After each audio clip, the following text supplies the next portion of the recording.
မင်္ဂလာတုတ်အနှစ်ချုပ်တရားဒေသနာတော်ငယ်စဉ်တောင်ကြီးကလေးဘဝကစပြီးဘုရားဘာသာဝင်သူတော်စင်တွေဟာမင်္ဂလာတုတ်ကစပြီးတော့ကျက်မှတ်ကြတယ်ဘုန်းကြီးတို့တွေလည်းဘုန်းကြီးကျောင်းရောက်တဲ့အချိန်ကနေစပြီးတော့ရံမင်္ဂလန်ဆိုတာကစပြီးတော့မင်္ဂလာတုတ်ကိုကျက်မှတ်ခဲ့ကြတယ်သို့သော်ဒီမင်္ဂလာတုတ်ဟာစာပေရလေးလာထားကြတော့လဲမိမိတို့ရဲ့လက်တွေ့ဘဝနဲ့အလှမ်းကွာနေတယ်လို့ဖြစ်တယ်။ဒါကြောင့်မို့ဒီကနေ့မိမိတို့လက်တွေ့ဘဝမှာမင်္ဂလာတုတ်အတိုင်းညီတို့မြေပုံကျင့်ကြံနေထိုင်ကြမယ်ဆိုတာကိုမင်္ဂလာတုတ်အနှစ်ချုပ်မှာလွယ်ကူရှင်းလင်းစွာအားလုံးနဲ့လက်တွေ့အသုံးချနိုင်အောင်ဆိုလိုတာကမင်္ဂလာလမ်းမပေါ်ပါမင်္ဂလာရှိသောလမ်းမပေါ်မှာ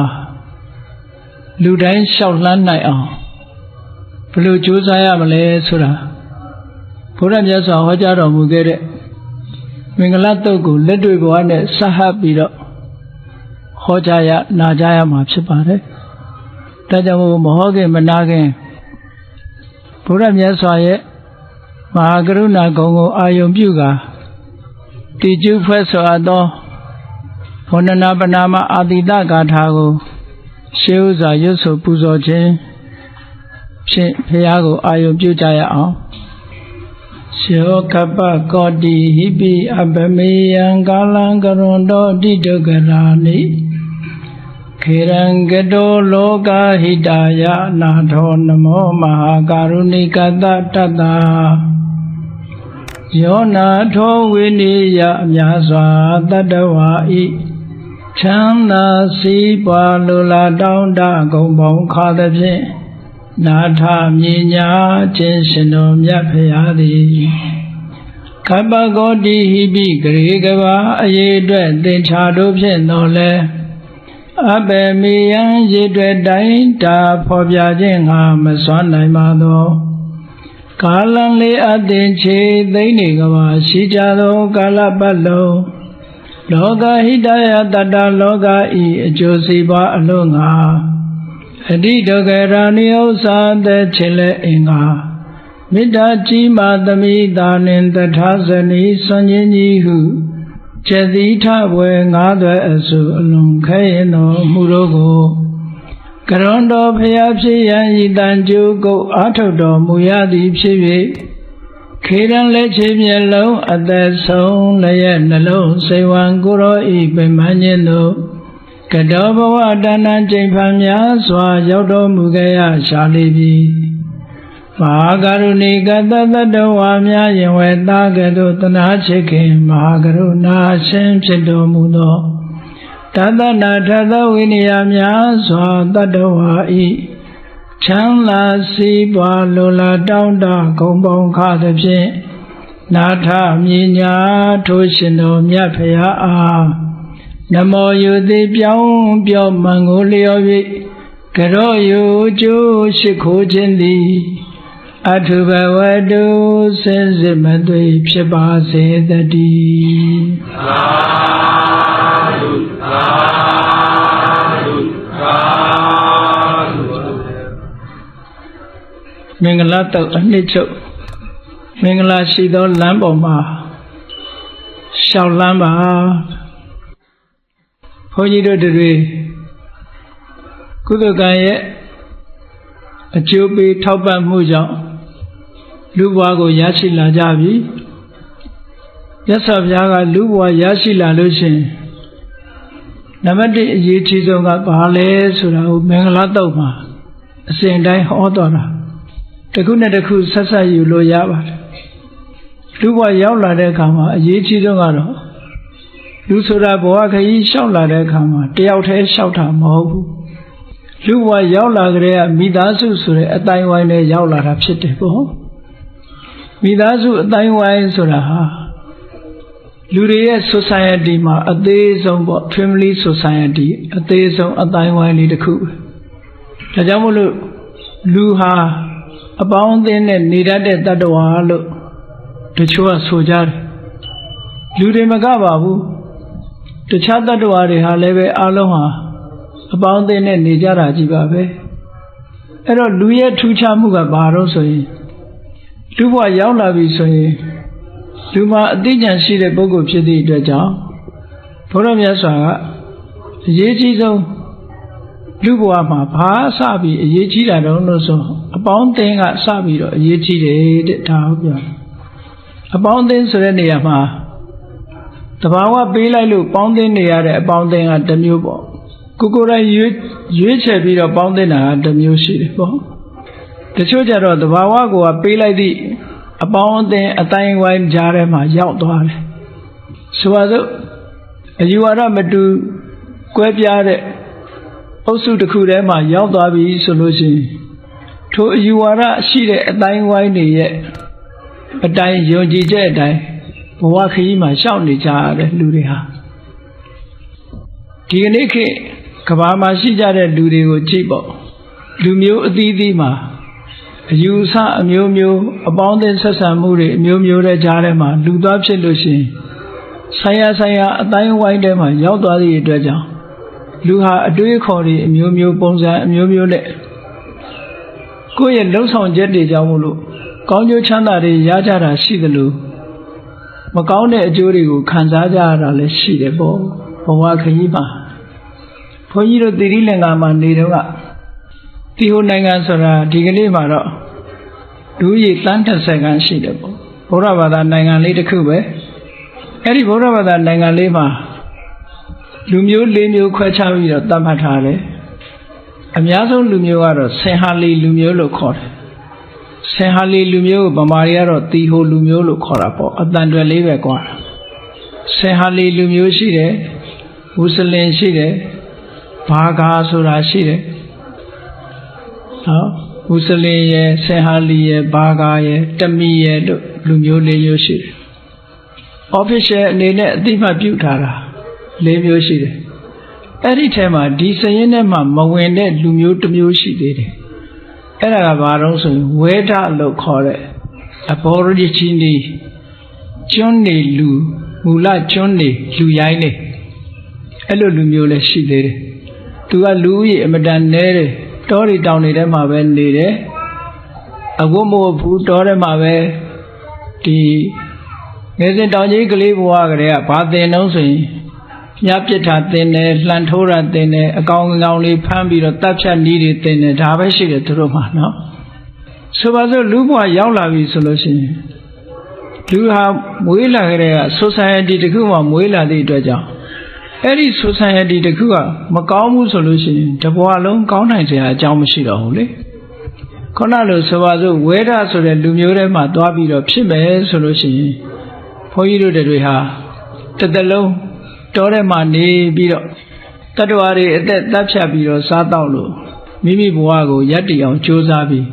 နောက်ဆုံးဟာဘဝတစ်ခုဆုံးသွားကြမှာပဲအဲ့တော့ဒါကဘဝကကံကြမ္မာကပေးလိုက်တဲ့အတိုင်းဝိုင်းတစ်ခုပေါ့ကံကြမ္မာကပေးတာမဟုတ်ဘဲနဲ့တခါတရံကျတော့ဒီမိမိအတိုင်းဝိုင်းထဲကနေပြီးမိမိရွေးချယ်ပေါင်းသင်းဆက်ဆံတဲ့ပုဂ္ဂိုလ်တွေရဲ့အကျင့်စာရိတ္တမကောင်းမှုကြောင့်မကောင်းတဲ့လူနဲ့ပေါင်းပြီးသည့်အတွက်ကြောင့်ဒုက္ခရောက်ကြတဲ့ပုဂ္ဂိုလ်တွေလည်းပဲဒီကနေ့ခေတ်နေရာတိုင်းမှာရှိတာပဲပေါ့နော်အဲ့တော့မြတ်စွာဘုရားကဒါကြောင့်မလို့မင်္ဂလာတုတ်မှာအသေဝနာစဘာလနံပဏိတန်နိစသေဝနာလူလောကရောက်လာပြီဆိုလို့ရှိရင်ပေါင်းသင်းရေးဟာအမတန်မှအရေးကြီးတယ်အတိုင်းဝိုင်းဟာအမတန်မှအရေးကြီးတယ်လို့ဆိုလို့အဲ့တော့ကံကပေးလိုက်တဲ့အတိုင်းဝိုင်းတွေကယုံထွက်ဖို့ဆိုတာတော့အမတန်မှခဲရင်ပါတယ်တာမန်စိတ်နေစိတ်ထားနဲ့တာမန်အသိဉာဏ်မျိုးနဲ့ယုံထွက်နိုင်မှုတော့မရှိဘူးပေါ့တော်တော်ခဲရင်ပါတယ်အဲ့ဒါကြောင့်မို့လို့မွေးကလေးကကောင်းတဲ့အပေါင်းအသင်းတွေရောက်ဖို့ဟာဘုန်းကြီးတို့တွေဟာဆူတောင်းရမှာပဲเนาะစိတ်နေစိတ်ထားနဲ့ဥတည်ချက်ထားကြရမှာပဲအေးလက်ရှိဘဝရောက်လာတဲ့အခါကျတော့လေပေါင်းသင်းဆက်ဆံတာဟာလူဘဝမှာသိအရေးကြီးတယ်တဲ့အရေးကြီးဆုံးကဘာလလို့ဆိုတဲ့အသိဉာဏ်ကင်းမဲ့တဲ့ပုဂ္ဂိုလ်တွေနဲ့မပေါင်းသင်းမိဖို့အတူမနေမိဖို့မဆက်ဆံမိဖို့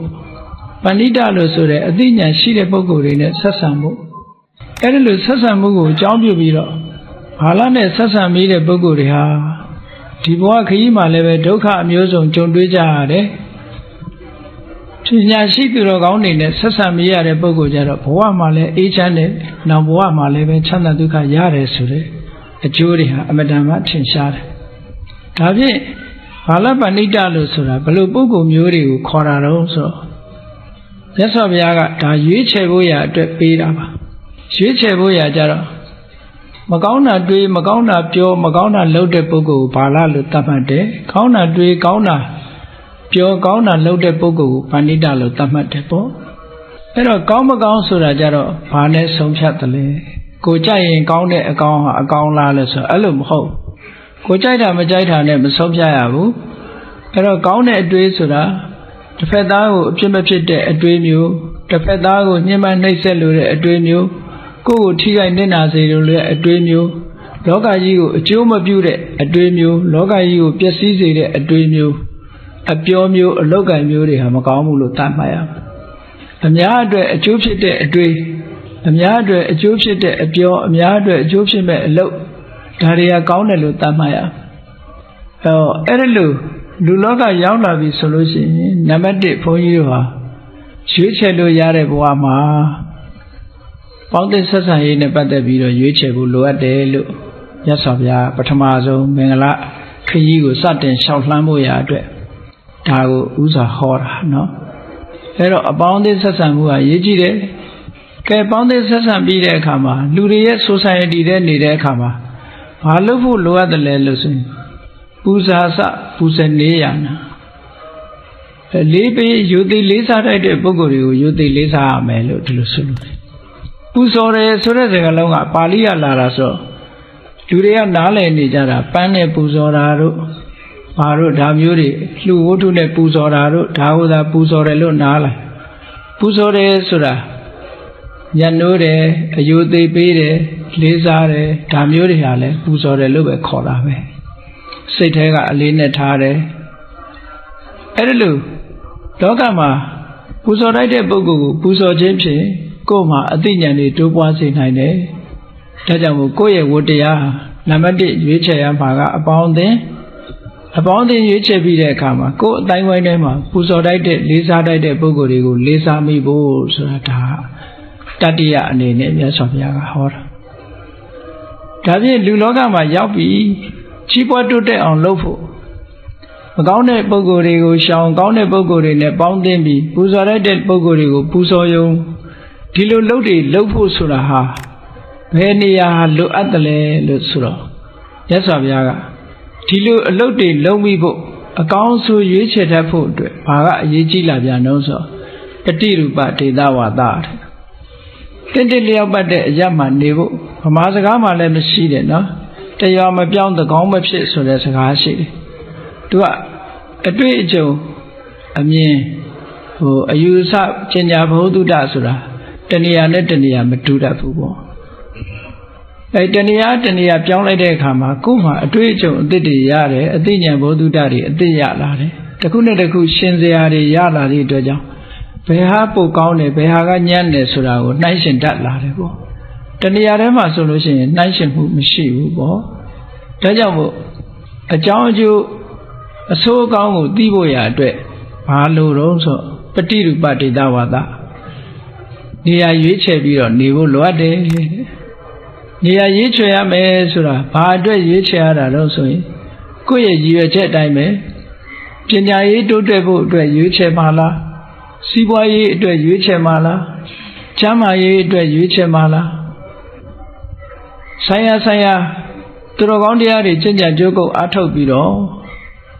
နိဗ္ဗာန်ချမ်းသာကိုရဖို့ရနေရာအတွက်ရွေးချယ်ပါလားလို့ဆိုတာသူ့နေရာနဲ့သူရွေးချယ်ဖို့လိုအပ်တယ်ပေါ့ကျမ်းမာရေးအတွက်ဆိုလို့ရှိရင်ဆေးရုံတို့ဆေးကုမဲ့ဆရာတို့ဇာတိဥဒုကောင်းတဲ့နေရာတို့ဒါမျိုးရွေးချယ်ပြီးတော့နေကြမှာကြီးပွားတိုးတက်လူတဲ့ပုဂ္ဂိုလ်ပညာရေးအတွက်ဆိုလို့ရှိရင်ဆရာကောင်းသမားကောင်းရှိတဲ့ပုဂ္ဂိုလ်နေရာဌာနတို့ကျောင်းရှိတဲ့နေရာဌာနတို့ပညာသင်လို့ရတဲ့နေရာမျိုးတို့ရွေးချယ်ပြီးတော့နေကြဒါကြောင့်မို့လို့အဲ့ဒါလို့ရွေးချယ်ပြီးတော့နေနိုင်တဲ့ပုဂ္ဂိုလ်တွေကလောကမှာကြီးပွားတိုးတက်သွားတာတွေအများကြီးပဲရှိတယ်ပေါ့မရွေးချယ်ပဲနဲ့ဒီတိုင်းပဲ ကြာရတိုင်းနေလိုက်တဲ့ပုဂ္ဂိုလ်တွေကြကြီးပွားတိုးတက်မှုအားနည်းသွားတယ်။ဒါကြောင့်မို့မြတ်စွာဘုရားကနေရာဒေသကိုရွေးချယ်ရမယ်တဲ့ကိုယ်နဲ့တင့်တယ်လျောက်ပတ်တဲ့နေရာရွေးချယ်ရမယ်။အဲ့တော့ပညာရေးအတွက်ရွေးချယ်တယ်စီးပွားရေးအတွက်ရွေးချယ်တယ်ဆိုလို့ရှိရင်လည်းစီးပွားလုပ်လို့ကောင်းတဲ့နေရာမျိုးရွေးချယ်ပြီးတော့ရွှေ့ပြောင်းပြီးတော့နေထိုင်ကြရမယ်။သူတော်ကောင်းတရားကျင့်ကြံကြိုးကိုအထောက်ဖို့ဆိုလို့ရှိရင်တရားဓမ္မဟောပြောနိုင်တဲ့ပုဂ္ဂိုလ်တို့တရားအထုတ်ခွင့်ရတဲ့နေရာမျိုးတို့တရားလိုက်စားလို့ရတဲ့နေရာမျိုးဒီလိုဟာမျိုးရွေးချယ်နေရအဲ့ဒါကိုဆိုလိုတယ်မြတ်စွာဘုရားကပฏิရူပဒေတာအဲ့ဒီလိုရွေးချယ်ပြီးမဲ့လို့လောကမှာလူတွေဟာအရေးကြီးဆုံးတစ်ခုကဘာလို့ဆိုရင်ကုသိုလ်ကောင်းမှုလုပ်ခဲ့တဲ့ပုဂ္ဂိုလ်ဖြစ်ဖို့ဟာဒါအမြဲတမ်းအရေးကြီးတယ်ဒီလိုရွေးချယ်ဖို့ဆိုတာကုသိုလ်ကောင်းမှုလုပ်ခဲ့တဲ့ပုဂ္ဂိုလ်မဟုတ်ဘူးဆိုလို့ရှိရင်လေအခွင့်မသာပြန်ဘူးဒါကြောင့်မို့ပုဗ္ဗေစကတပုံညတာလို့မြတ်စွာဘုရားဆက်ဟောတာကုသိုလ်ကောင်းမှုလုပ်ခဲ့တဲ့ပုဂ္ဂိုလ်ကြတော့သူများတယ်လည်းအသိဉာဏ်ရှိတယ်ပေါ့အရှင်တွေကောင်းနေနဲ့လည်းကြုံရတတ်တယ်ပေါ့ဒါကြောင့်မို့လို့ပုဗ္ဗေစကတပုံညတာကုသိုလ်ကောင်းမှုရှိခဲ့တဲ့ပုဂ္ဂိုလ်ဖြစ်ဖို့လေလိုအပ်တယ်အဲ့ဒါလို့ရှိခဲ့တဲ့ပုဂ္ဂိုလ်ဖြစ်မှလည်းပဲလောကကြီးမှာကြီးပွားတိုးတက်မှုဟာအပြည့်အဝရနိုင်တယ်ပေါ့ပုဗ္ဗေစကတပုံညတာရှိလာပြီးတဲ့နောက်မှာအရေးကြီးဆုံးနောက်ထပ်ကိုယ်တဏ္ဍာမှာရှိရတဲ့မင်္ဂလာတရားတစ်ခုကဘာလို့ဆိုရင်အတ္တသမ္မာပဏိတိတဲ့ကိုယ်ကောင်းအောင်ထားနိုင်မှုကိုယ်စိတ်လေးကိုပြုပြင်ပေးမှုဒါအမတန်မှအရေးကြီးတယ်မြတ်စွာဘုရားက14ပါးဆိုပြီးတော့ဟောတာရှိတယ်လောကမှာကြီးပွားတိုးတက်ဖို့ရာအတွက်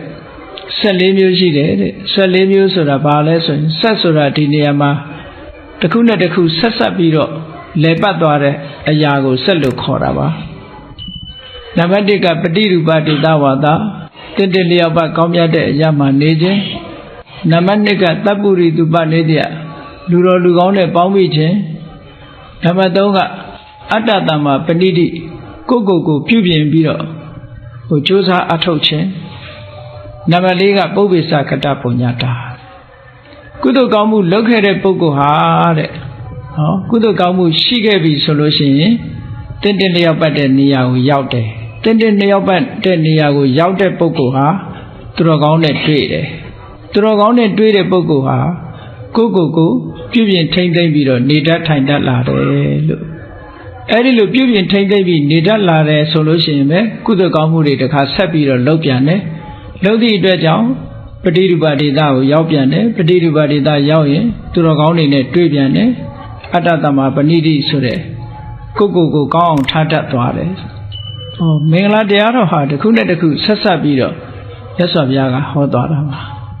ဒါဘဝခရီးလျှောက်ပြီးဆိုကြတဲ့ကောတို့တွေနေတဲ့ထိုင်တဲ့နေရာဟာတို့နဲ့ပฏิရူပဖြစ်ခဲ့လားဆင်ញင်စဉ်းစားရမယ်ပေါ့ပฏิရူပဖြစ်ပြီးဆိုလို့ရှိရင်ပฏิရူပဖြစ်ုံနဲ့လုံလောက်ပလားဆိုမလုံလောက်ဘူးလုံလောက်ဖို့အတွက်ဘာလုပ်ဖို့လိုလဲဆိုရင်ကိုယ့်ပေါ်မှာမူတည်တာကအတ္တတမ္မာပဏိတိတဲ့ကိုကောင်းအောင်ထားကိုကောင်းအောင်ထားတယ်ဆိုတဲ့အဓိပ္ပာယ်ကဘာလဲလဲဆိုရင်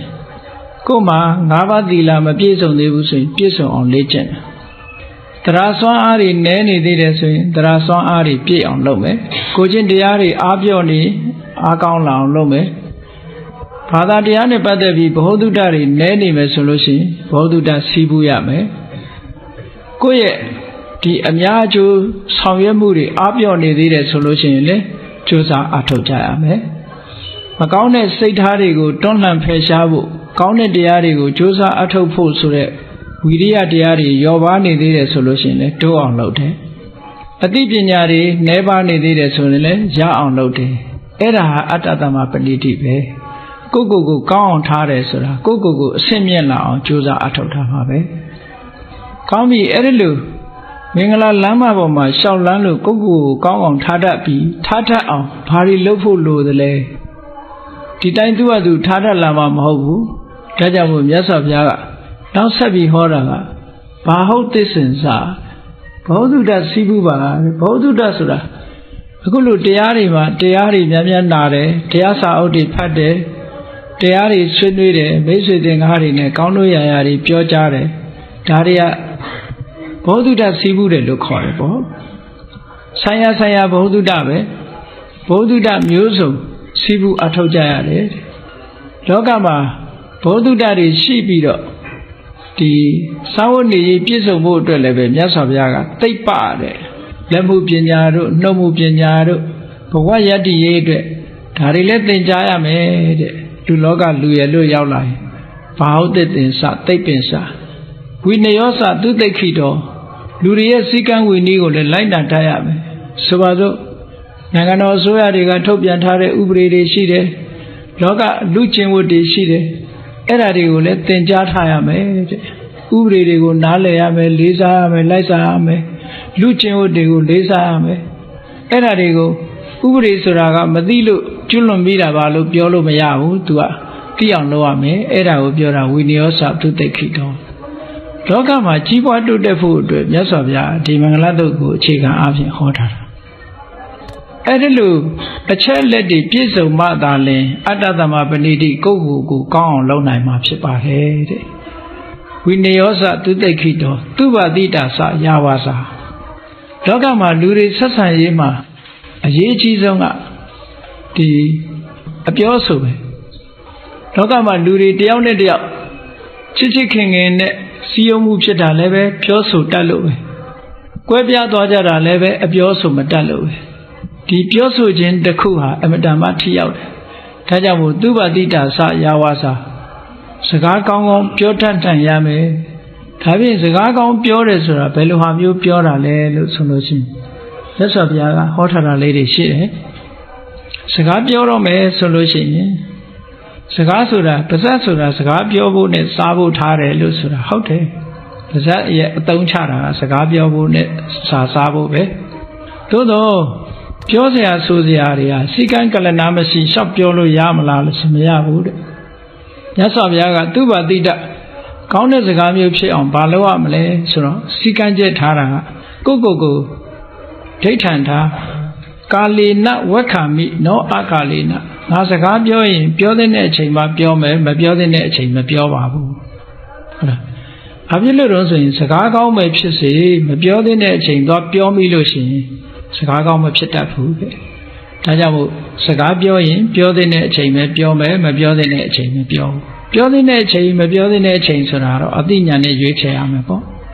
အေးပြောတဲ့အချိန်ရောက်လို့ပြောပြီဘယ်လိုပြောမလဲဆိုလို့ရှိရင်တဏ္ဍေနဝက္ခမိနောဖုတေနရှင်ကြီးကြီးပြောမယ်ရိုင်းရိုင်းဆိုင်ဆိုင်မပြောစကားဟာပြောတဲ့စကားပြောပြီမဲ့လို့ရှင်ကြီးကြီးမပြောဘဲနဲ့ရိုင်းရိုင်းဆိုင်ဆိုင်ပြောလို့ရှိရင်လည်းထိုစကားကောင်းမဖြစ်ပြန်ဒါကြောင့်မို့ရှင်ကြီးကြီးပြောမယ်ရိုင်းရိုင်းဆိုင်ဆိုင်မပြောဘူးအေးယဉ်ကျေးတဲ့စကားတိုင်းမှားမှားယွင်းယွင်းနေဆိုရင်အသုံးဝင်မှုဒါကြောင့်မို့မြတ်စွာဘုရားကဘူတေနဝက္ခမိနောအဘူတေနမှန်တာပဲပြောမယ်မမှန်တာမပြောဘူးတဲ့အေးမှန်တိုင်းကောင်းသလားလဲဆိုတော့မှန်တိုင်းမကောင်းဘူးအကျိုးရှိမှကောင်းတယ်ဒါကြောင့်မို့အထတန်ဟိတေနဝက္ခမိနောအနထတဟိတေနတဲ့ဟောကိုပြောတဲ့စကားတစ်ခုဟာအဓိပ္ပာယ်ရှိနဲ့အကျိုးစီးပွားကိုဖြစ်ပေါ်စေနိုင်တဲ့စကားမျိုးပြောရမယ်တဲ့ကောင်းကျိုးချမ်းသာကိုရစေတဲ့စကားမျိုးဖြစ်စေရမယ်အေးကောင်းပြီအဲ့ဒီစကားမျိုးကိုပြောပြီဆိုတဲ့အခါစိတ်ထဲကဘယ်လိုနှလုံးထားရမလဲလို့ဆိုရင်မေတ္တာစိတ်တေနဝက္ခမိနောဒေါသံတရောမေတ္တာစိတ်နဲ့ပြောမယ်တဲ့ဒေါသစိတ်နဲ့မပြောဘူးတချို့ကစိတ်ဆိုးနေမှဒေါသထွက်တာမဟုတ်ဘူးတချို့ကအမုန်းတရားကြောင့်ကြောက်တွန်းတာရှိသေးတယ်ခုခေတ်ပြောကြတာအချွန်နဲ့မှပဲဆိုတာပေါ့နော်ချိုးချိုးသားသားလေးပြောတိုင်းစကားကောင်းမဟုတ်ဘူးအတွင်းစိတ်ဓာတ်ကအမတန်အရေးကြီးတယ်ပေါ့နော်မေတ္တာစိတ်နဲ့ပဲပြောမယ်အမုန်းတရားနဲ့မပြောဘူးလို့ဆိုတဲ့ဟောဒီစကားနဲ့ပတ်သက်လာတဲ့အင်္ဂါ၄ချက်အတိုင်းကိုယ့်ကိုဒိဋ္ဌံထားလို့ရှိရင်သူဝတိတဝါစာဖြစ်တယ်ဒီတိုင်းလိုက်နာမယ်ဆိုလို့ရှိရင်တကယ်မင်္ဂလာရှိနေမှာပါလူတိုင်းဒီစကားပြောတာနဲ့တည်းပဲမင်္ဂလာရှိသွားပြီနော်မင်္ဂလာရှိတယ်ဆိုတာအောင်မြင်တာကြီးပွားတာကိုလှုပ်တဲ့ကိစ္စတခုအောင်မြင်ကြီးပွားသွားတာကောင်းပြီသူဘာတိတာစယာဝါစာဒါအကောင်းဆုံးပဲလို့မြတ်စွာဘုရားကဒီလိုဟောတယ်ကဲကောင်းပြီလူဘဝမှာကိုတူတယောက်နဲ့အတိုင်းဝိုင်းထဲမှာဒီလိုနေတော့လူတွေမှာအတိအသီးတာဝန်ဝတ္တရားတွေဆိုတာရှိတယ်အဲ့ဒီတာဝန်ဝတ္တရားတွေကိုမဆောင်ရွက်ရင်မရပြန်ဘူးဒါကြောင့်မို့မြတ်စွာဘုရားကမာတာပိတုဥပဋ္ဌာနာပုဒ္ဒဓာရတသင်္ဟောတဲ့ လူတိုင်းဟာအမေဖေမရှိပဲလောကကြီးကိုရောက်မလာဘူးအဲ့တော့အမေဖေပေါ်မှာပြုစုရမယ့်တာဝန်ဝတ္တရားတွေရှိတယ်ပေါ့အဲ့ဒီတာဝန်ဝတ္တရားတွေဟာအခုကဘာကြီးမှာကြည့်မယ်ဆိုလို့ရှိရင်ကဘာရှိလူတိုင်းဒီတရားဟာလေးလေးစားစားလိုက်နာနေကြသလားဆိုမလိုက်နာကြတော့ဘူးခုတဖြည်းဖြည်းခွာသွားကြပြီအနောက်တိုင်းကလူတွေကဆိုရင်သားသမီးတွေက16နှစ်ဆိုရင်မိဘရင်ခွင်ကခွာသွားကြပြီမိဘနဲ့ပြန်တွေ့ဖို့ဆိုတာသူတို့ဟာ New Year တို့ Christmas တို့ကတ်ကလေးပဲပို့တဲ့အဆင့်ရောက်လာကိုယ့်ဟာကိုယ်ယက်တည်နေကြတယ်ကောင်းတယ်လို့နဲ့တောင်ဝတရားတွေပြက်ကွက်လာတဲ့သဘောတစ်ခုပေါ့နော်အဲ့ဒီလူတွေဖြစ်လာကြပြီအဲ့တော့မြန်မာပြည်မှာလို့တောင်ဝယူတာမျိုးမရှိတော့ဘူးအဲ့တော့မြတ်စွာဘုရားကဒါကိုအလေးနဲ့ society တစ်ခုမှာမာတာပိတုဥပဋ္ဌာနာအမေဖေကိုပြုစုလို့ကြွေးရမယ်ဆိုတာလူတွေရဲ့တောင်ဝတရားတစ်ခုဘုန်းကြီးတို့စီနှစ်စဉ်လာပြီးတော့ဂျာမနီကနေပြီးတော့သင်္นานလာတက်တဲ့တက္ကမကြီးတယောက်ရှိတယ်ဒီနေ့သူ့မိခင်ဖခင်တွေကအသက်80ကျော်နေတော့သူမလာနိုင်ဘူးသူတခြားညီမတွေလည်းရှိတယ်ဒါပေမဲ့တခြားညီမတွေကသူ့လုပ်တွေနဲ့သူမလုပ်နိုင်ကြဘူးသူကတော့သာသနာပေါင်းဝင်ပြီးတော့သီလရှင်ဝတ်ထားတယ်ဝတ်ထားသည့်အတွက်ကြောင့်သူကလည်းညီးတယ်တာဝန်တွေမယူနိုင်ဘူးပေါ့သူတရားပဲသူလုပ်ချင်တယ်ဒီနေ့စာလားတင်ရတာမတင်နိုင်ဘူးဆိုတော့ဘုန်းကြီးကသူတယ်လီဖုန်းဆက်တော့လှမ်းပြီးတော့အားပေးစကားပြောတယ်ဒါမိဘနှစ်ပါးကိုပြုစုလို့ကြွေးတယ်ဆိုတာအလွန်မွန်မြတ်တဲ့မင်္ဂလာတရားပါဘုရားလောင်းတော်တွေဟာကိုကျိုးကိုစွန့်ပြီးတော့မိဘကိုပြုစုလို့ကြွေးကြတဲ့ပုံမြင်တွေပုံဝတ္ထုတွေ950ထဲမှာရှိပါတယ်အမတန်မွန်မြတ်တဲ့ဒါလည်းကုသိုလ်ကောင်းမှုလုပ်ငန်းတစ်ခုကိုလုပ်နေတယ်ကိုဆောင်ရွက်เสียလုပ်ငန်းတစ်ခုကိုလုပ်နေတာပါလို့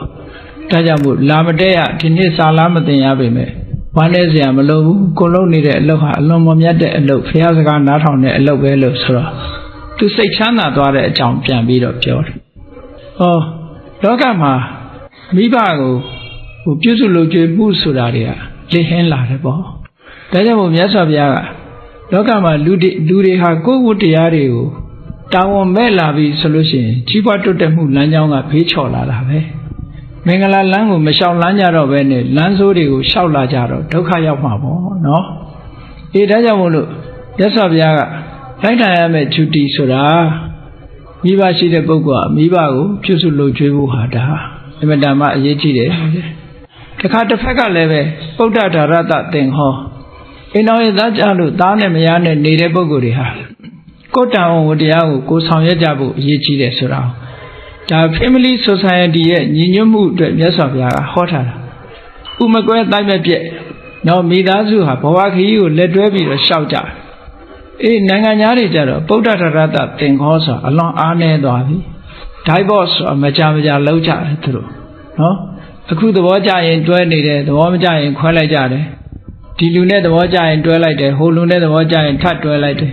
ဘယ်သူမှတိတ်ခရီးမဆိုင်ကြတော့ဘူးကိုလန်းကိုရှောက်နေတယ်ဆိုတဲ့ပုံစံမျိုးတွေအများကြီးလောကမှာပေါ်လာဒါကမင်္ဂလာတရားကိုမျက်ွယ်ပြုလာတဲ့အတွေးတွေလောကကြီးမှာပေါ်လာတယ်ဆိုတဲ့သဘောကိုပြောပြတာနော်ဒါကြောင့်မို့မြတ်စွာဘုရားကဒါမှန်ကန်တဲ့လမ်းကြောင်းကတော့ပုဒ္ဒဒါရတသင်္ဟောဘဝခရီးမှာလက်တွဲလာပြီဆိုလို့ရှိရင်အပြန်အလှန်ထောက်ကူပြုရမယ်သင်္ဃဟချီးမြှောက်တယ်ဆိုတာဘာပြောတာလဲချီးမြှောက်တယ်ဆိုတာနီလန်း၄တွေရှိတယ်နံပါတ်1ကဒါနပေးတာကမ်းတာနံပါတ်2ကပိယဝါစာကျင်နာတဲ့စကားမျိုးပြောတာနံပါတ်3ကအဋ္ဌစရိယာကိစ္စဝိစ္စကိုဆောင်ရွက်ပေးတာနံပါတ်4ကတမာနတ္တတာကိုယ်နဲ့ဓာတ်လူထားပြီးတော့ဆက်ဆံတာအဲ့ဒါဟာသင်္ဃဟလို့ခေါ်တယ်သင်္ဃဝတ္ထု၄ပါးစုစည်းထားတယ်လူတွေဟာတယောက်နဲ့တယောက်မေတ္တာနှောင်ကြိုးစုစည်းဖို့ဆိုတာတဦးနဲ့တူပေးသင်ကမ်းသင်တာကိုပေးရကမ်းရတယ်နော်ပေးယုံကမ်းယုံနဲ့တည်းမရဘူးဘာလို့ရတော့ဆိုရိုင်းဆိုင်နဲ့ရိုင်းပြတဲ့စကားမျိုးပြောရင်လည်းစိတ်ထိခိုက်တတ်တယ်ဒါကြောင့်မို့ကျင်နာတဲ့စကားပြောရမယ်သူ့အလုပ်ကိုယ့်အလုပ်ခွဲခြားထားပြီးဝိုင်းမလုပ်ဘူးဆိုလို့ရှိရင်လည်းပဲစိတ်ဓာတ်တွေကျတတ်တယ်ဒါကြောင့်မို့သူ့အလုပ်ကိုယ့်အလုပ်မရွေးပဲနဲ့သူကိစ္စရှိရင်လည်းဝိုင်းလုပ်တယ်ကိုယ်ကိစ္စရှိရင်လည်းဝိုင်းလုပ်တယ်အဋ္ဌစရိယာနောက်ပြီးတော့ကိုယ်နဲ့ဓာတ်နုထားတချို့က look down လုပ်တာဆိုတာ ထင်သေးပြီးတော့ဆက်ဆံတာမျိုးတွေဖြစ်လာလို့ရှိရင်တူနဲ့တူမေတ္တာပြတ်တတ်တယ်တဲ့ဒါကြောင့်မို့ဗုဒ္ဓဒါရတသင်္ဃဟောဆိုတာဒါတွေကိုပြောလိုတာနော်တခုတည်းတည်းမဟုတ်ဘူးငွေကြေးထောက်ပံ့တာလေးတခုတည်းတည်းဗုဒ္ဓဒါရတသင်္ဃဟောမဟုတ်ဘူးကျင်နာတဲ့စကားပြောရမယ်ကိစ္စဝိစ္စရှိရင်ဆောင်ရွက်ပေးရမယ်ကိုယ်နဲ့တန်းတူထားဆက်ဆံရမယ်ဆိုရင်အဲ့ဒါလိုပေါင်းသင်းဆက်ဆံခြင်းဖြင့် Family Society ဆိုတဲ့လူအဖွဲ့အစည်းကြီးတစ်ခုဟာခိုင်ခိုင်မာမာကြီးဖြစ်သွားနိုင်တယ်ခိုင်မာနေသည့်အတွက်ကြောင့်အန္တရာယ်တွေဘာတွေကြားရောက်လာတဲ့အခါကျတော့စုပြီးတွန်းလှန်နိုင်တာပေါ့ကြံ့ကြံ့ခံနိုင်တာပေါ့တောကဖြစ်เสียဆိုရင်လည်းဝိုင်းပြီးတော့ဖြည့်ရှင်းပေးတယ်လူဆိုတာတယောက်တည်းဆိုရင်အားငယ်တယ်ပေါ့အများနဲ့အတိုင်းဝိုင်းနဲ့ဆိုရင်အင်အားတွေပြည့်လာပြီးတော့အခက်ခဲတွေကိုကျော်လွှားနိုင်တယ်ဒါတွေကိုရည်စူးပြီးတော့မြတ်စွာဘုရားဟောထားတာဗုဒ္ဓဒါရတသင်္ဃဟောအနာကုလသကမ္မန္တာအလုံးလုံးတဲ့အခါမှာတည်တည်တတ်တတ်လုပ်ဖို့လိုတယ်ကိုလို့သည့်အလုပ်ကပြဿနာတွေခဏခဏတက်တာမျိုးမဖြစ်စေရဘူးလို့ဆိုလို့တချို့ကအလုပ်ကိုမတည်မတတ်လုပ်သည့်အတွက်ကြောင့်ပြဿနာတက်လာတာမျိုးတွေဖြစ်တယ်ကြိုးစားအားထုတ်မှုရောနေသည့်အတွက်ကြောင့်ပြဿနာတက်လာတာမျိုးတွေရှိတယ်ဆိုပါစို့တခုလုပ်တယ်ဆိုလို့ရှိရင်စိတ်ဆက်ဆက်လုပ်ဖို့လိုအပ်တယ်ပေါ့ဘာလေးပဲလုပ်လို့ဥပမာပဲမိပိဋ္ဌာကအစပြီးတော့စိတ်ဆက်ဆက်ပေါ့နော်ဘယ်ကိစ္စပဲဖြစ်ဖြစ်ပေါ့အိမ်မှာတကားပိဋ္ဌာကစပြီးအကုန်လုံးစိတ်ဆက်ဆက်လုပ်လို့ရှိရင်ဘာမှပြဿနာမဖြစ်နိုင်ဘူးတချို့ကအဲ့ဒီအမှတ်တမဲ့လုပ်လိုက်ပြီဆိုလို့ရှိရင်အဲ့ဒီကနေအမှတ်တမဲ့ကနေပြီးတော့ပြဿနာတွေတက်လာတတ်တယ်ဒါကြောင့်မို့မြတ်စွာဘုရားအနာကုလကမ္မန္တာကိုလုပ်တဲ့အလုပ်ဟာစိတ်ဆက်သေးချတဲ့အလုပ်မျိုးလုပ်ပါလို့ဒါမြတ်စွာဘုရားကအခြေခံကနေစပြီးတော့မင်္ဂလာတရားတွေကိုဟောနေတာကဲကောင်းပြီအဲ့ဒါလို့လုပ်တဲ့အခါမှာဘာတွေလိုအပ်တယ်လဲလူလောကမှာလိုအပ်တာလေးတွေဆက်ပြီးတော့ပြောလို့ဒါနိစဓမ္မစရိယာနိစညာတကာနိစသင်္ဃဟောတယ်လှုပ်တဲ့လှုပ်ထိုက်တာလေးတွေကဒါနဆိုတာပေးတာကမ်းတာစွန့်တာကျဲတာပေးတာကမ်းတာဒါနလို့ဆိုလို့ရှိရင်အလှကြီးတန်းကြီးလုံးမဘုန်းကြီးเจ้าတွေလှူမဒါနတွေလို့မဟုတ်ဘူးကိုယ်အိမ်နီးနားချင်းဟင်းဒီတစ်ခွက်ပေးတာအစစားစရာလေးတွေပို့ပေးတာအစလက်ဆောင်လေးတွေပေးတာအစဒါနပါပဲအကုန်လုံးမှာပဲတရားစာအုပ်လေးတွေဝေမယ်တခုလုပ်ပေးမယ်နော်ဒါနပေးတာကမ်းတာလေးတွေဒါနဲ့စဓမ္မစရိယဆိုတာကိုချင်းတရားနဲ့ပတ်သက်လာလို့ရှိရင်ကုသိုလ်ကမ္မပဋ္ဌတရား10ပါးကိုကျင့်သုံးရမယ်ဓမ္မစရိယဆိုတာကုသိုလ်ကမ္မပဋ္ဌတရား10ပါးကျင့်သုံးတယ်ဆိုတော့သူ့အသက်ကိုတတ်ခြင်းကရှောင်ခြင်းနဲ့သူ့ဥစ္စာခိုးခြင်းကရှောင်ခြင်းနဲ့သူတစ်ပါးသားများစော်ကားခြင်းကဒါတွေကအမတန်ရိုးနေပြီမဲ့လို့တိတ်အဓိကကြတဲ့တရားတွေပဲလူလောကမှာနော်လူလောကမှာတိတ်ပြီးတော့အဓိကကြတယ်ဒုစရိုက်10ပါးကရှောင်ခြင်းပြီးတော့သူစရိုက်တရားတွေကိုကျင့်သုံးတာဓမ္မစရိယလို့ခေါ်တယ်ဓမ္မစရိယကျင့်သုံးနေတဲ့ပုဂ္ဂိုလ်တရားဟာဘယ်လိုမှဘဝခရီးကိုရှောက်လန်းတဲ့အခါမှာအောက်တန်းနောက်တန်းကျသွားမှာမဟုတ်ဘူးတဲ့အဲ့ဒီပုဂ္ဂိုလ်ကတိုးတက်လာတဲ့ပုဂ္ဂိုလ်ညာတကာနေစသင်္ဃဟောကိုဆွေတဲ့မျိုးတဲ့ဆွေမျိုးဆိုတဲ့နေရာမှာဒီကိုနဲ့အမျိုးတော်တာကဒါအနည်းဆုံးဆွေမျိုးလို့ပြောရမှာပေါ့ဆွေမျိုးဆိုတာကိုချက်ကြည့်လိုက်မယ်ဆိုရင်တိုင်းပြည်တစ်ပြည်လုံးဟာကိုဆွေမျိုးပဲဥပမာပဲမြန်မာဆိုလို့ရှိရင်မြန်မာလူမျိုးတွေဟာအကုန်လုံးဟာကိုဆွေမျိုးဖြစ်သွားပြီပေါ့တချို့ကအမျိုးချစ်တယ်ဆိုတာဟာကိုသားတို့ကိုသမီးတို့ကိုတူတို့ဘာတို့ဒါမျိုးတွေလို့ဒီလိုကြီးမဟုတ်ဘူးเนาะအမျိုးဆိုတဲ့နေရာမှာကိုလူမျိုးဆိုတာပါပါတယ်ပေါ့အဲ့ဒါလို့မိမိရရှိလာတဲ့မိမိဘက်ကနေပြီးတော့ညာတကာနေစသင်္ခောဆွေတွေမျိုးတွေကိုထောက်ပံ့တယ်ဆိုတာထောက်ပံ့တယ်ဆိုတဲ့နေရာမှာပေးတာကဏ္ဍတစ်ခုတည်းမဟုတ်ဘူးခုနပြောတာလို့သင်္ဃဝတ္ထုတရား၄ပါးပဲလှုပ်ရှားရှိတာသွားလှုပ်ပေးတယ်ကုညီစရာရှိရင်ကုညီတယ်ဓာတ်ဥထားဆက်ဆံတယ်ဟောတာတွေကညာတကာနဲ့စသင်္ခောပဲအိမ်နီးနာချင်းဖြစ်စေဆိုင်နီးနာချင်းဖြစ်စေအလုပ်တူလုပ်တဲ့ပုံကိုယ်တွေပဲဖြစ်စေအဲ့ဒီပုံကိုယ်တွေကိုကုညီထောက်ပံ့ပေးရမယ်တဲ့ဒါမင်္ဂလာရှိတဲ့လုပ်ရတည်ပဲလို့ကဲကောင်းပြီအဲ့ဒါပြီးတော့ဒါတွေကလှုပ်တဲ့လှုပ်ထိုက်တာတွေလှုပ်ပြီးတော့မလှုပ်တဲ့နာတွေကိုပြောမလို့မြတ်စွာဘုရားအာရတိဝိရတိပါပါကိုနှိမ့်ကျသွားစေတတ်တဲ့အလုပ်ကိုပါပလို့ခေါ်တယ်ပါပဆိုတာနှိမ့်ကျသွားစေတတ်တယ်ဒါလှုပ်ရင်ဒီဘဝမှာလည်းနှိမ့်ကျတာဥပမာပဲလူတယောက်ဟာဆိုပါစို့ သူများပစ္စည်းကိုမတရားယူလိုက်ပြီဆိုတဲ့ဒီလူရဲ့ဂုဏ်သိက္ခာနှိမ့်ကြမသွားဘူးလားနော်လိန်ပြောလိုက်ပြီဆိုရင်လည်းဒီလူဟာသိက္ခာနှိမ့်ကြသွားဟောအဲ့ဒါလို့နှိမ့်ကြသွားစေတာနောင်ဘဝအပယ်ကြတာကနောင်မှဒီဘဝတွင်တစ်ခုလုံးလိုက်ရင်ဒီလူရဲ့သိက္ခာကျသွားအဲ့ဒါလို့နှိမ့်ကြသွားစေတတ်တဲ့အလုပ်တွေကရှောင်ပါတဲ့ဒါကတော့ဒုစရိုက်တွေပါပဲအားလုံးအာရတိဝိရတိပါပါမစ္ဆပါဏာစတိုင်မောဝိစေဝတေတရဲ့တောက်စားခြင်းကရှောင်ဒါကဘာဖြစ်လို့ရှောင်ခိုင်းတာတုံးဆိုလောကမှာမူရစေဝတေတရဲ့တောက်စားပြီဆိုလို့ရှိရင်စဉ်းစားကြည့်လေအဲ့ဒီပုဂ္ဂိုလ်ဟာသူကမူရစေတတ်တဲ့အစာကိုအသုံးပြုသည့်အတွက်ကြောင့်သူ့ရဲ့ဆိုပါစို့ခုခေတ်စကားနဲ့ပြောလို့ရှိရင်အုတ်နှောက်ဟာပုံမှန်ဖြစ်မလာနိုင်တော့သူတွေးတဲ့အတွေးခေါ်တွေကမှားယွင်းလာနိုင်တယ်ပေါ့မှားယွင်းလာတဲ့ပုဂ္ဂိုလ်တယောက်ရဲ့အတွေးခေါ်ဟာလောကကြီးကိုဘယ်လိုမှအကျိုးမပြုနိုင်သူ့ရဲ့ကောင်းကျိုးချမ်းသာကိုလည်းပဲသူမဆောင်ရွက်နိုင်ဘူးအများရဲ့ကောင်းကျိုးချမ်းသာကိုလည်းမဆောင်ရွက်နိုင်ဘူးဒါကြောင့်မို့လို့ဒီကနေ့ခေတ်မူရစေဝါဆိုတာဘယ်နိုင်ငံကမှလက်မခံနော်လက်ခံထားတာလို့မဟုတ်ဘူးနော်မူရစေဝါကိုဘယ်နိုင်ငံမှလက်မခံဘူးဘာဖြစ်လို့လဲဆိုရင်သူ့ရဲ့အတိုင်းဝိုင်းကြီးကိုဖျက်ဆီးနိုင်တာဒါကြောင့်မို့လို့ဒါကိုလည်းပဲရှောင်နေတယ်လို့ဆိုတာမြတ်စွာဘုရားဟောတာအဲ့ဒီလိုရှောင်လိုက်မှခုနကကိုယ်ဘဝလမ်းကြောင်းခရီးကိုဖြောင်းရှောင်တန်းနိုင်မှာဖြစ်ပါတယ်ဒါအခြေခံပိုင်းကမြတ်စွာဘုရားဟောလိုက်တာလူလောကမှာဒီအဆင့်လောက်ရောက်သွားပြီဆိုရင်ဒါလူတော်လူကောင်းလို့သတ်မှတ်ကြတယ်လေလူတော်လူကောင်းလို့သတ်မှတ်ကြပြီဒီအချိန်မှာမင်္ဂလာတရားတွေဒီလောက်ပြည့်စုံသွားပြီဆိုရင်ဒါလူလောကတာမန်ပုဂ္ဂိုလ်တွေကလူတော်လူကောင်းတွေဖြစ်သွားကြတယ်အေးလူတော်လူကောင်းဖြစ်သွားပြီးတော့ရှေ့တစ်ဆင့်တက်ကြမလားရှေ့တစ်ဆင့်တက်ချဖို့ကြတော့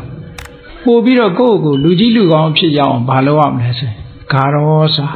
နိဝါဒောစာတန်တုဋ္ဌိစာကတိညုတာဒါလူကြီးလူကောင်းတွေရဲ့အည်သွေးတွေပဲသူကတာမန်ပုဂ္ဂိုလ်တွေအည်သွေးမဟုတ်ဘူးဂါရဝလေးစားတတ်တယ်အပြန်အလှန်လေးစားတတ်တယ်နော်ဂါရဝတရားရှိတယ်ဆိုတာလေးစားတတ်တာဟုတ်နိဝါဒမာနမထားဘူးကိုကယာရုဘလောက်မြင့်မြင့်ပစ္စည်းဥစ္စာဘလောက်ချမ်းသာအများနဲ့ဆက်ဆံတဲ့အခါမှာမာနဆိုတာမရှိဘူးနိဝါဒလေးစားမဲ့ပုဂ္ဂိုလ်လေးစားတယ်ယူသေးတယ်ဆက်ဆံတယ်ဟောအဲ့ဒီတရားရှိတဲ့ပုဂ္ဂိုလ်တွေဟာမင်္ဂလာလမ်းမပေါ်မှာရှောက်လန်းနေတဲ့ပုဂ္ဂိုလ်တွေပဲ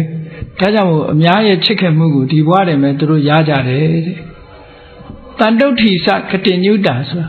တန်တုဋ္ဌိဆိုတာကြတော့လူလောကမှာလူတွေဟာရောင်ရဲတင့်တယ်မှုအားနည်းကြတယ်ပေါ့ရောင်ရဲတင့်တယ်မှုအားနည်းကြီးကြတဲ့အတွက်ကြောင့်ရောင်ရဲမှုဆိုတာကိုအတိပ္ပယ်ကောက်မမှားစေရအောင်ရောင်ရဲမှုဆိုတာကိုယ်စီးပွားရေးမတိုးချဲ့ရဘူးပညာရေးကိုမတိုးချဲ့ရဘူးကိုရတာလေးနဲ့ကျင့်နိုင်ရမယ်ဒီလိုဆိုလိုတာမဟုတ်ဘူးနော်ရောင်ရဲမှုဆိုတာမရောင်ရဲဘူးဆိုတာအိမ်မှာဆိုပါစို့အချင်းချက်ထားလို့ရှိရင်အဲ့ဒီနေ့အချိုစားခြင်းအချိုချက်ထားလို့ရှိရင်အဲ့ဒီနေ့အချင်းစားခြင်းများကိုယ့်ကိုမရောင်ရဲတဲ့ပုဂ္ဂိုလ်ဟာမိဖို့ကြောင့်ထဲမှာတင်ပဲဒုက္ခရောက်တယ်သူကမရောင်ရဲလို့အတွက်ကြောင့်နော်အရင်တော့တခါကြားဘူးတယ်ဟိုအညာမှာသမင်းပွဲထိုင်ရင်ကနေပြီးတော့ငရုတ်သီးမပါလို့လေငရုတ်သီးသွားရှာအောင်မယ်ဆိုထွက်သွားတာအောက်ပြေအောက်ရရာပြီးတော့အိမ်တောင်ကျသွားတယ်အဲ့ဒါမရောင်ရဲနိုင်တဲ့ပုဂ္ဂိုလ်တွေပေါ့နော်မရောင်ရဲဘူးဆိုလို့ရှိရင်ဒုက္ခရောက်တယ်ကိုယ်လည်းဒုက္ခရောက်တယ်ပတ်ဝန်းကျင်ကလည်းဒုက္ခရောက်တယ်ဟောအဲ့ဒါကြောင့်မလို့မြတ်စွာဘုရားကဒီဘာနဲ့ပဲဖြစ်ဖြစ်ရောင်ရဲမရိယာဆရာတော်ရောင်ရဲတယ်ဆိုတာကြားဘူးကြတယ်မဟုတ်လားမရိယာဆရာတော်ကအငံခန့်ငံလေးကျွေးလိုက်ရင်လည်းအေးစာကြည်တာပေါ့ကွာဒီနေ့ခပ်ပေါ်လေးချက်လိုက်အေးရင်ငတ်ပြေတာပေါ့ဒီနေ့နော်ပျော့လေးချက်ပေးလိုက်လို့ရှင်လေဒီနေ့မြန်အစာကြည်တာပေါ့တော့မာလေးချက်တော့လေတောင်းလေးစားရတာပေါ့လို့ဒီလိုပဲအမြဲတမ်းသူကကောင်းတဲ့ဘက်ကကြီးပဲတွေးတယ်နော်ကောင်းတဲ့ဘက်ကကြီးပဲတွေးတယ်အဲ့ဒီကောင်းတဲ့ဘက်ကတွေးတာရှိတဲ့နဲ့ချိန်တဲ့သဘောပဲဟိုအင်္ဂလိပ်ပုံမြင်လေးထဲမှာပါတဲ့ engine driver မီးရထားမောင်းတဲ့လူတယောက်ရောင်ရဲတင့်တယ်မှုကလည်းပဲအတော်အတူခိုးစရာကောင်းတယ်သူကရထားမှာ accident ဖြစ်လို့ခြေထောက်တစ်ဖက်ပြတ်သွားဖြတ်လိုက်ရတယ်ဆေးရုံတက်ပြီးဖြတ်လိုက်ရဘယ်ကိစ္စဖြစ်သူတို့ကအဆိုးဘယ်တော့မှမပြောဘူးတဲ့အကောင်းကြီးပဲပြောလို့ရှိတယ်တငယ်ချင်းတွေကအင်းဒီတစ်ခါတော့ကွာဒီကောင်ခြေထောက်ဖြတ်ရပြီသူဘယ်လိုများအကောင်းပြောအောင်မလဲသွားနားထောင်ကြဆေးရုံသွားပြီးတော့ကဲမင်း ဘယ်လိုများအကောင်းပြောအောင်မလဲပေါ့မင်းခြေတော့ဖြတ်ရပြီမင်းဒုက္ခရောက်နေဘယ်လိုများအကောင်းပြောမလို့ဆိုဟိုလူကပြုံးနေတယ်ပြုံးပြီးတော့တကယ်ချင်းတို့ရည်ငါလည်းဖက်ဖက်ဖိုးသက်သာသွားပြီခါတိုင်းဖက်200နှစ်ဖက်ဝယ်ရတယ်အခုတစ်ဖက်ဖိုးသက်သာသွားပြီလို့သူကပြောတယ်အကောင်းဘက်ကပဲတွေးတာကိုပြောတာနော်အဲ့ဒါတန်တုဋ္ဌိရဲ့သဘောလေးတွေပဲရှိတဲ့နဲ့ကိုကျင့်တတ်နိုင်တာပြောတယ်နော်ကောင်းပြီအဲ့လိုကျင့်တတ်နိုင်တော့ဘာအကျိုးရှိတုံးဆိုစိတ်ချမ်းသာတာပေါ့ရှိတဲ့နဲ့မကျင့်တတ်တဲ့ပုဂ္ဂိုလ်ကဘယ်တော့မှစိတ်မချမ်းသာဘူးလေမကျင့်တတ်သည့်အတွက်ကြောင့်သူ့မှာဘယ်တော့မှလိုဘပြည့်တယ်လို့မရှိဘူးသူများကိုဒုက္ခမပေးခြင်းနေကိုယ့်ဘာကိုယ်မကျင့်မတတ်ဖြစ်နေတယ်အဲ့ဒီလိုလူမျိုးဒါကြောင့်မို့တန်တုဋ္ဌိကတိညုတာဆိုတာဒါကတော့သူတော်ကောင်းတွေရဲ့အထိမ့်မှတ်တစ်ခုလူတယောက်လူတွေဟာလွယ်လွယ်နဲ့ကျေးဇူးတင်ပါတယ်ပြောလို့ရှိကြတယ်သို့တော်တကယ်ကျေးဇူးတင်တတ်တာတကယ်ပညာရှိမှတကယ်သူတော်ကောင်းမှကျေးဇူးတင်တတ်တယ်တကယ်ကျေးဇူးသိတတ်တဲ့ပုဂ္ဂိုလ်ကြလို့ရှိရင်တော့အမတန်မှတကယ်ကျေးဇူးသိတတ်တဲ့ပုဂ္ဂိုလ်ကအမတန်ရှားပါတယ်ဟောကျေးဇူးသိတတ်ရမယ်ကျေးဇူးသိတတ်ဖို့လိုတယ်ဘုန်းကြီးတို့ဟိုရင်းထဲမှာမြန်မာရာဆိုရင်ထဲမှာကျော်စွာမင်းရဲ့လူယုံတော်ကခင်ညိုဆိုတာကျေးဇူးသိတတ်တဲ့နေရာမှာစံပြထားရမယ့်ပုဂ္ဂိုလ်တယောက်ပဲစကိုင်းဘက်ကအသင်္ခရာစောရမင်းကိုလောက်ကြံခိုင်းလိုက်တာ3ရက်တိတိတောထဲမှာပုံပြီးတော့အစာမစားရဘူးတနေ့တော့အသင်္ခရာစောရမင်းကနတ်တင်ထားတဲ့ထမင်းပွဲလေးတွေးတော့အဲ့ဒီထမင်းကိုစားအဲ့ဒီနေ့ညပဲအသင်္ခရာစောရမင်းရဲ့နန်းတော်ထဲကိုဝင်မိပြီးတော့အသင်္ခရာစောရမင်းကိုလောက်ကြံမလို့တန်လျက်ဓာတ်ကိုဆွဲထုတ်ရင်ဘာစဉ်းစားတော့ဆိုသူထမင်းငါစားထားတာငါထမင်းမစားရတာ3ရက်ရှိပြီဒီကနေ့သူထမင်းစားထားတာငါထမင်းရှင်ဖြစ်နေပြီတတ်လိုက်ရင်ငါထမင်းရှင်ပြစ်မှားရရောက်တော့မယ်ဆိုငါပဲဘယင်ကမတတ်ခဲ့လို့တတ်ချင်တတ်ပါစေငါတော့ထမင်းရှင်ကိုတော့မပြစ်မှားဘူးဆိုပြီးအသက်ဆွန့်ပြီးတော့ပြန်သွားတာနော်အသင်္ခရာစောယုံကင်တဲ့တန်လျက်ဓာတ်ကိုတော့တက်တည်ဖြစ်ယူသွားတယ်ဟိုရောက်တဲ့အခါငါးစီးရှင်ကျော်စွာကမင်းငါခိုင်းလိုက်တာပြီးပြီလားဆိုတော့အကျိုးအကြောင်းပြောတယ်ဘယင်ကလည်းစိတ်ထားကောင်းသည့်အတွက်ကြောင့်ဟာသိသစ္စာရှိတဲ့လူပဲကျေးဇူးသိတတ်တဲ့လူပဲဆိုပြီးတော့သူ့အပြစ်ဒဏ်မပေးဘူးဟောအဲ့ဒီလိုပေါ့လောကမှာကျေးဇူးသိတတ်တဲ့ပုဂ္ဂိုလ်ဟာအမတန်မှတန်ဖိုးရှိပါတယ်ပေါ့တန်တုဋ္ဌိစကတိညုတာဒါလည်းပဲအမတန်ကောင်းတဲ့မင်္ဂလာတစ်ခုပဲတဲ့အေးကောင်းပြီဒီလိုဆိုတော့လူကြီးလူကောင်းဘဝရောက်သွားပြီရောက်သွားတဲ့အခါဒီတဲ့အဆင့်မြင့်ပြီးတော့တန်တရာဝကလွတ်ဖို့ကြိုးစားကြမယ်ဆိုလို့ရှိရင်မြတ်စွာဘုရားကဆက်ပြီးတော့ဟောထားတာတပောစဗြဟ္မစရိယင်စအရိယသစ္စာနာထတနာခန္တီစသောဝသတ္တတမနာနိစထတနာနော်အဲ့ဒီတန်တုဋ္ဌိတရားတို့ကတိညုတာတရားတို့ရှိပြီးတဲ့နောက်မှာလောကလူတွေဟာဘာလို့သိခံမှုလိုအပ်တယ်လောကမှာသိခံတယ်ဆိုတာတဦးတယောက်ကလာစော်ကားလို့သိခံတာရှိသလိုအလုတ်တစ်ခုဥမာပဲတရားအထုတ်တယ်မအောင်မဖြင်းကြိုးစားတာဒါလည်းသိခံတာလို့ခေါ်တယ်ပေါ့အေးဒံအပူဒံရာသီဥတုဒံစသဖြင့်သိခံတာတွေဟာအကုန်လုံးသိခံတဲ့ထဲမှာပါတယ်ပေါ့အဲ့ဒီသိခံမှုဆိုတာရှိရမယ်ခန္တီစသောဝသတ္တပြောလို့ဆွဲလို့အကြံပေးတဲ့အခါမှာလွယ်ကူတဲ့ပုဂ္ဂိုလ်မျိုးဖြစ်ဖို့လိုတယ်တဲ့မလွယ်ကူဘူးဆိုရင်ဒီပုဂ္ဂိုလ်ကိုတောက်ထပ်ဘယ်သူမှမပြောချင်တော့ဘူးပေါ့ဒါမပြောအကြံပေးမခံရဘူးဆိုရင်ဒီပုဂ္ဂိုလ်ကလမ်းကြောင်းလွဲနိုင်တယ်ပေါ့ခန္တီစသောဝသတ္တသမနာနိစထတနာဒါသူတော်စင်သူတော်မြတ်တွေကိုလည်းပဲ